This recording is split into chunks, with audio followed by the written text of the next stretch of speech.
শেষ পর্যন্ত হাফ ছেড়ে বাঁচলো আর্জেন্টাইন সমর্থকরা। ব্রাজিল আর্জেন্টিনা অনুমিতভাবেই পৌঁছে গেল রাউন্ড অফ 16-এ। রাউন্ড অফ 16 স্টার্টস টুনাইট এবং রাউন্ড অফ 32-এ এত ড্রামা, উত্থান পতন সবকিছু মিলিয়ে ফুটবল দর্শকদের জন্য একটা অসাধারণ একটা এক্সট্রা ফেজ আমরা দেখলাম, যেই ফেজ শেষে অনেক অনেক ম্যাচ অপেক্ষা করছে আপনাদের জন্য। সেই ম্যাচে কি হতে পারে এবং সেই ম্যাচের এক্সপেক্টেড ফলাফলগুলো কি হতে পারে সেগুলো নিয়ে আলোচনা করব ডি বক্সে। ডিবক্স নিয়ে চলে এলাম আবারও বরাবরের মতো চ্যানেল আই এর পর্দায়। দেখবেন প্রতি ম্যাচ নাইট রাত 12:30টায়। তার পাশাপাশি ওটিটি প্ল্যাটফর্ম, আইস্ক্রিন এবং বাংলা ধারাভাষ্য অবশ্যই শুনবেন রেডিও ভূমি 92.8 FM-এ। বলবীর প্রান্তর অ্যাজ ইউজুয়াল চলে আসলাম এবং আমার সাথে আজকে এসেছে আহমেদ বিন পারভেজ। ইয়েস, আহমেদ বিন পারভেজ, ওয়েলকাম আপনাকে। সো দুজনে মিলে আগে একটু ছোট্ট করে অ্যানাটমি করব যে রাউন্ড অফ 32-এ বেসিক্যালি শেষ পর্যন্ত কি হয়েছে। সর্বশেষ যদি ম্যাচে যায় সেখানে মানে তন্ত্র মন্ত্র বিদ্যা বিভিন্ন কিছু পার্টার হয়ে শেষ পর্যন্ত ফাইনালি আর্জেন্টিনা জিতলো। একটা হাফ ছেড়ে বাঁচলো আর্জেন্টাইন সমর্থকরা। না, ব্রাজিল সমর্থক হয়েও আমি দোয়া করেছি ডেফিনেটলি যে আর্জেন্টিনা উঠুক। ডেফিনেটলি যে ভয়টা ধরিয়ে দিয়েছিল 3-2 ব্যবধানের জয়ের মাধ্যমে, সেটাও সেই কেপ ভার্দের সাথে, মনে হচ্ছে যে আর্জেন্টিনা একটা লাইফ লাইন পেয়েছে এবং সাথে সাথে যে ভুলগুলো হয়েছে সেগুলো শুধরে নেওয়ার একটা চান্স পেয়েছে। অনেক কিছুই আসলে পেয়েছে আর্জেন্টিনা, অনেক কিছু হারিয়েছে যেটা সেটা হচ্ছে খানিকটা আত্মবিশ্বাস।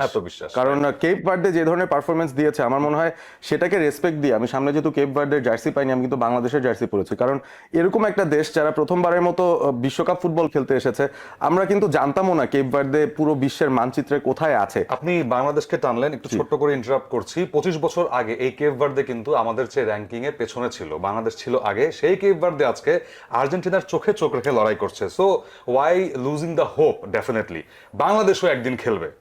অবশ্যই আমার মুখের কথা কেড়ে নিয়েছেন, বাংলাদেশ একদিন খেলবে, আমি সেটাই বলতে চেয়েছিলাম। তবে ক্রোয়েশিয়াও কিন্তু একসময় বাংলাদেশের নিচে র্যাঙ্কিং এ ছিল। সো দিন শেষে কি বলবি থাক সেটাই, দিন শেষে ব্যাপারটা হচ্ছে যে বাংলাদেশের ফিউচারে কিছু না কিছু হতে পারে সেই আশাটা অন্তত কেপ ভার্ডে দেয়। এবং তারা যেভাবে খেলেছে, আমরা যদি স্কিল সেটের কথা চিন্তা করি, কোনোভাবেই আর্জেন্টিনার কোনো প্লেয়ারের সঙ্গে ম্যান ফর ম্যান তারা কিন্তু স্কিল লেভেলে মিট করতে পারবে না। আপনি যদি ফিফায় কেপ ভার্ডে দলটা অন করেন, আপনি দেখবেন তাদের সেরা তারকার হাইয়েস্ট রেটিং 65 হবে, হয়তো তিনি একটা সিলভার কার্ড হবেন। কিন্তু এই ধরনের প্লেয়াররাই যে আসলে মানসিক দৃঢ়তা দেখিয়ে যেভাবে নিজেদের আত্মবিশ্বাসটা দেখিয়েছে মাঠে, অসাধারণ একটা ব্যাপার। লো ব্লক ডিফেন্ডিং এক্সপেক্টেড ছিল, আর্জেন্টিনাকে আটকে দেওয়ার চেষ্টা করবে সেটাও এক্সপেক্টেড ছিল। তবে ভোজিনিয়া যখন পায়ে বল পেলেন, একটা পর্যায়ে তোমার মনেই আছে, আর্জেন্টিনার লাউতারো মার্টিনেজ তিনি প্রেস করতে আসলেন, তিনি তাকে ডজ দিয়ে বেরিয়ে গেলেন, ড্রিবল করে বেরিয়ে গেলেন। এই আত্মবিশ্বাসটা আসলে তিনি কোথা থেকে পেয়েছেন আমি জানি না। কেপ ভার্দে গতকাল ভয় তো ধরিয়ে দিয়েছে এবং আমার কাছে মনে হয় যে তাদের যতটুকু সেরা দেওয়া সম্ভব ছিল সেটাও তারা করেছে।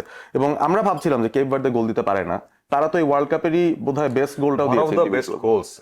এক্স্যাক্টলি, মানে সেখান থেকে কোনো দ্বিধাই নেই। বিকজ যেভাবে তারা গোল দিয়ে সামনে এসেছিল, মানে 1-1 করলো, তারপরে আর্জেন্টিনা 2-1 গেল, তারপরে আবার তারা 2-2 হলো এবং সেই গোলটাই ছিল ওই গোলটা, বানানা কিক গোলটা সেখানে। বাট ভজিনহার কথা বলতেই হয়, মানে যত বলি তত কম হয়ে যায় ভজিনহার কথা।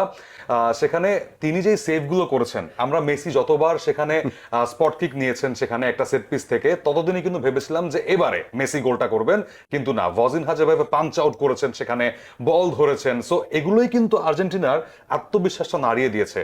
আর্জেন্টিনা নির্ভরতা বেশি হয়ে গেছে কিনা, বিকজ আমরা কর্নার থেকে সেট পিস থেকে এভরিওয়্যার উই স মেসিকে দেখেছি এবং মেসির একটা গোলের প্রয়োজন হয়েছে, মেসির একটা অ্যাসিস্টের প্রয়োজন হয়েছে, যেখান থেকে আর্জেন্টিনা জয়সূচক গোলটা পেল। তবে আরো একজন প্লেয়ারের নাম না বললেই নয়, আমার মনে হয় মেসি যদি আর্জেন্টিনার অ্যাটাকটা লিড করেন, পেছনের ডিফেন্সটা লিড করছেন এই মুহূর্তে লিসান্ড্রো মার্টিনেজ।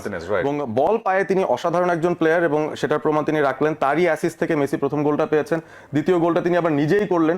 সুতরাং একটা গোল একটা অ্যাসিস্ট একজন ডিফেন্ডারের কাছ থেকে আসা, সেটা একটা বিরাট বড় ব্যাপার। এবং আমার কাছে মনে হয় আর্জেন্টিনার যথেষ্ট ধৈর্য রয়েছে এই টিমটার, কারণ পেশেন্স দেখাতে হয়। গত ওয়ার্ল্ড কাপের সময় অস্ট্রেলিয়ার সঙ্গে কঠিন টাইম পার করেছে, নেদারল্যান্ডসের সঙ্গে পেনাল্টি পর্যন্ত ম্যাচ গিয়েছে, ক্রোয়েশিয়ার সঙ্গে টাফ ম্যাচ গিয়েছে, ফ্রান্সের সাথে পেনাল্টি পর্যন্ত গিয়েছে। সো তারা এমন একটা দল খুব স্ট্রাগল করে বা গ্রাইন্ড করে ম্যাচগুলো কিন্তু বের করতে পারে। তো এটা আর্জেন্টিনার একটা গুণ আমি বলবো, যে কারণে অন্যান্য দল যতটুকু আত্মবিশ্বাস হারাবে এরকম একটা ম্যাচ খেলার পর, আর্জেন্টিনা হয়তো সেরকম ভাববে না। তারা হয়তো ঘুমিয়েছিল, এখন জেগে উঠবে যে না, আমাদের কিন্তু আরো সিরিয়াস হওয়া দরকার।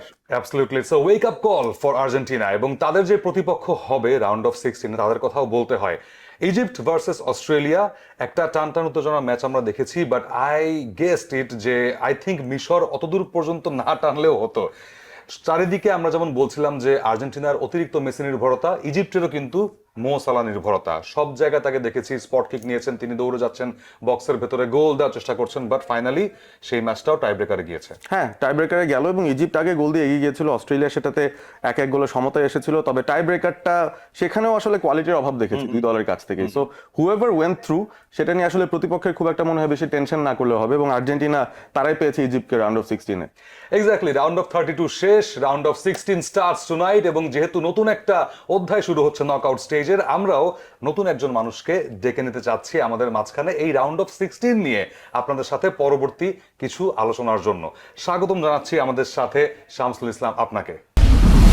ওয়েলকাম শামসুল ইসলাম ভাই, কেমন আছেন এবং কেমন অনুভব করছেন? কারণ রাউন্ড অফ 16টা শুরু হচ্ছে, এখন কি মনে হচ্ছে যে অরিজিনাল ওয়ার্ল্ড কাপ ফ্লেভারটা আমরা পাচ্ছি ওই একটা এক্সট্রা রাউন্ডের পর? Thank you Parvez. Yes, exciting একটা ফেজ শুরু হতে যাচ্ছে রাউন্ড অফ 16 টুনাইট।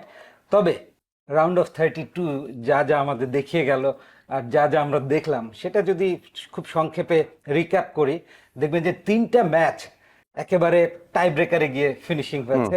এবং সেই 3টে ম্যাচ আমি স্পেশালি বলতে পারি, জার্মানির ভাগ্য পড়েছে টাই ব্রেকার ফেজে গিয়ে প্যারাগুয়ের সাথে, তারা 1-1 ড্র করেছিল, তারপর 4-3 হেরে গিয়েছে টাই ব্রেকে। নেদারল্যান্ডস হেরে গিয়েছে মরক্কোর কাছে 3-2 টাই ব্রেকে, রিয়েল টাইম ছিল 1-1। অস্ট্রেলিয়া আজকে হেরে গেছে ইজিপ্টের কাছে, সেখানেও কিন্তু ফুল টাইম ছিল 1-1 এবং 4-2 টাই ব্রেকার হারলো। সো 3টে ম্যাচ টাই ব্রেকারে গিয়ে শেষ হলো। সো হাড্ডাহাড্ডি নেল বাইটিং ফিনিশ বা লড়াইটা শেয়ানে শেয়ানে হয়েছে। আর একটা ম্যাচের কথা খুব বেশি করে মনে পড়ছে, সেনেগাল, তাদের বেলজিয়াম কিন্তু- সেনেগালের ম্যাচ। হ্যাঁ, ভাগ্য পুড়েছে। 2-0 লিড নেয় একটা দল, লাস্ট মিনিট গোলে গিয়ে, অ্যাডেড টাইমের গোলে গিয়ে বেলজিয়ামের কাছে হেরে গেল এবং রাউন্ড অফ 32 থেকে ছিটকে গেল। টাফ ব্যাটেল যাদের ছিল সেটা তো definitely Brazil, Japan, Argentina, Cape Verde. কেউ ভাবেনি এই ম্যাচগুলো এত টাফ হতে পারে। কানাডা এবং সাউথ আফ্রিকা ম্যাচটাকেও আমরা টাফ ব্যাটেল বলতে পারি, বিকজ কানাডা লাস্ট মিনিট গোল দিয়ে রাউন্ড অফ 16 কনফার্ম করেছে। ওদিকে পর্তুগালেরও কষ্ট হয়েছে ক্রোয়েশিয়াকে হারিয়ে আসতে, because last minute goal was the decider. So these are the summary of round of 32। Exciting সব ফুটবল স্কিল দেখেছি, বিশেষ করে কেপ ভার্দে, ডিআর কঙ্গো, এরা যেভাবে হ্যাঁ। ফাইট ব্যাক করেছে, ইভেন ইংল্যান্ডের সাথে ডিআর কঙ্গো যে লড়াইটা করেছে, that was fabulous. So these are the output of 48 teams world cup. অবশ্যই, এবং রাউন্ড অফ 16টাও এই কারণে আরো বেশি এক্সাইটিং হচ্ছে। ফর এক্সাম্পল, ফ্রান্স কোয়ার্টার ফাইনালে এক্সপেক্ট করছিল জার্মানিকে, কিন্তু তারা পেয়ে গেছে প্যারাগুয়েকে। আমরা ব্রাজিল ভার্সেস নরওয়ের মতো একটা হেভিওয়েট ম্যাচ দেখতে চলেছে এবং ভাবছিলাম যে এটাই বোধহয় রাউন্ড অফ 16-এর সবচেয়ে বিগেস্ট ম্যাচ হবে, কিন্তু হঠাৎ করে দেখলাম পর্তুগাল স্পেনও পড়ে গেছে রাউন্ড অফ 16-এ। তো শামসুল ভাই, আপনার মতে আসলে এই যতগুলো ম্যাচ রাউন্ড অফ 16-এ ম্যাচ আপস হয়েছে, সবচাইতে হাই প্রোফাইল বা হাই ভোল্টেজ ম্যাচগুলো আসলে কোনগুলো হতে পারে? You are so genius. আমি ঠিক এই স্টাডিটাই করে আসছি যে রাউন্ড অফ 16-এ আমরা 16টা দলের 8টা নকআউট ম্যাচ দেখব। এই ম্যাচগুলো আরো নেল বাইটিং ফিনিশড হবে, ক্লোজ হবে, অনেকগুলো এক্সট্রা টাইমে যাবে, অনেক ম্যাচ টাই ব্রেকে গিয়ে শেষ হবে। এবং সেখানে টাফ ম্যাচ কয়টা? আউট অফ 8 আমি 5টা ম্যাচকে টাফ ম্যাচ বেছে নিয়েছি। আপনি কয়েকটা অলরেডি মেনশন করেছেন। Definitely France Paraguay, one of the tough battle coming up. Portugal Spain for sure, Brazil Norway, heavy high voltage match হবে। অ্যান্ড মেক্সিকো ইংল্যান্ড, এই ম্যাচটাকে দারুণ একটা উড়িয়ে রাখতে পারেন না, because one of the host team Mexico, Switzerland, Colombia, this is also another great competitive match হবে বলে আমার ধারণা। অ্যান্ড থ্যাঙ্কফুলি এই যে Canada, USA as well as Mexico, 3 হোস্টস, সবাই তারা রাউন্ড অফ 16-এ উত্তীর্ণ হয়েছে। এটাও মানে আয়োজকদের জন্য definitely it's a big achievement for them.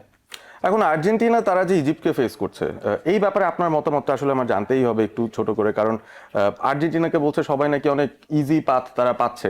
Cape ভার্দের সঙ্গে তো এক্সট্রা টাইমে যেতে হলো, এখন ইজিপ্টের সামনে পড়েছে। এই ম্যাচটাকে কি আপনি সেই হাই ভোল্টেজ তকমাটা দেবেন, নাকি মনে হচ্ছে যে ইজি উইন হতে পারে আর্জেন্টিনার? না, হাই ভোল্টেজ স্টকমাত্রা দিচ্ছি না এই ম্যাচটাকে, কারণ প্রাক আলোচনাগুলো তো অন পেপার হয়। In that case Cape Verde Argentina one sided game হবে, সেটাই তারা বিশ্লেষণ করেছিল, আমরাও বলেছি। But 90 minutes in the ground, যেভাবে কেপ ভার্দে, ভাজিনহা যেভাবে একের পর এক সেভ করেছে এবং তাদের স্ট্রাইকাররা প্রাপ্ত সুযোগ একবার পেয়েছে, একবারই গোল করে এসছে, যে যখন সুযোগ পেয়েছে দুটো গোল, তাও আর্জেন্টিনার এমি মার্টিনেজের পোস্টে, মানে অ্যামেজিং। সো এইভাবে করে চিন্তা করলে আপনি দেখবেন যে রাউন্ড অফ 16-এ আসলে আর্জেন্টিনা সহজ প্রতিপক্ষ পেয়েছে, এইটা on paper but in the ground not really. এবং একই সাথে আমি ইজিপ্ট যে প্রতিপক্ষ পেয়েছে, ইজিপ্ট কিন্তু টাই ব্রেকার জিতে এসছে, তো Right. ওদের সেই রকম একটা মেন্টালি বুস্ট আপ হয়েই তারা রাউন্ড অফ 16 এসছে। ওইরকম একটা শক্ত ব্যাটেল যেটা মানে হোজিনহার কেপ ভার্দে আর্জেন্টিনাকে ফাইট ব্যাক দিয়েছে রাউন্ড অফ 32-তে, সিমিলার একটা ফাইট ব্যাক সালার মিশর রাউন্ড অফ 16 আর্জেন্টিনাকে দেবে। সো ম্যাচটা খুব ইজি হয়ে যাবে বলা যাচ্ছে না, বাট হাই ভোল্টেজ ম্যাচের তকমায় তাকে রাখছি না। খুবই খুবই ইন্টারেস্টিং পয়েন্ট অফ ভিউ। এবং সেই সাথে এটাও বলতে চাই যে আজ রাতে ইতিমধ্যেই মরক্কো ভার্সেস কানাডা ম্যাচ দিয়ে রাউন্ড অফ 16টা শুরু হয়ে গেছে। পরবর্তী যে ম্যাচ সেখানেও ফ্রান্স লড়বে প্যারাগুয়ের সঙ্গে। প্রথম রাতেই দুটো হাই ভোল্টেজ ম্যাচ, তার পরের রাতে আরো বড় বড় টিমরা আসবে। তবে আমাদের সময় শেষ হয়ে গেছে এবং সে কারণেই আজকের মতো রিবক্সটা শেষ করতে চাই। অনেক অনেক ধন্যবাদ শামসুল ভাই আজকের স্পেশাল এপিসোডের সাথে থাকার জন্য। আপনার রিবক্স বরাবরের মতো প্রতিদিন দেখবেন চ্যানেল আর পর্দায়, সেই সাথে ওটিটি প্ল্যাটফর্ম আইস্ক্রিনে দেখবেন খেলা সরাসরি, এবং ধারাভাষ্য বাংলায় শুনতে পারবেন রেডিও ভূমি 92.8 FM এ। আজকের মতো বিদায় নিচ্ছি আমরা, দেখা হবে আগামীকাল।